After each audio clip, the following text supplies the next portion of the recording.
écoutez, je pense que comme beaucoup de personnes, d'abord, il y a eu beaucoup d'émotions hier dans l'hémicycle au moment du vote. D'autant plus que je crois que personne ne s'attendait vraiment à cette victoire, d'ailleurs y compris le Rassemblement national lui-même qui ne s'attendait pas à avoir une victoire sur ce texte hier matin. Mais écoutez, après, il y a eu une alliance où on s'y attendait. Hein. Vous savez, Horizon, ça fait bien longtemps déjà qu'Édouard Philippe demande la dénonciation de ces accords. C'est lui le premier à l'avoir vraiment annoncé. C'était en une de l'Express il y a près de 2 ans. Oui, c'est quasiment d'ailleurs l'une des seules propositions qu'il fait pour 2027 avec la retraite à 67 ans. Donc ça fait pas tout un programme, mais en tout cas, ça fait longtemps qu'il s'exprime dessus. LR avait déjà proposé ce texte en 2023 et il n'avait pas été voté à l'Assemblée nationale. Par contre, ce qui est beaucoup plus surprenant, c'est qu'à l'époque, les macronistes, en tout cas le bloc EPR, lui, avait plutôt voté contre et là, il n'était pas présent.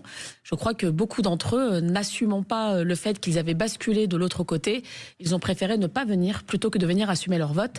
Et c'est bien dommage parce que quand il s'agit de votes aussi importants, visiblement, puisqu'on a l'impression que tous les Français demandent à longueur de journée, à chaque coin de rue, finalement, ces accords de 68 sont le principal sujet de conversation. Je le dis de manière très ironique, hein, parce que moi, on m'en a jamais parlé, où que je me sois déplacée en France, on m'a jamais parlé de ces accords de 68. Mais visiblement, c'était une priorité absolue pour l'extrême droite hier de faire passer ce texte. Donc voilà, beaucoup de...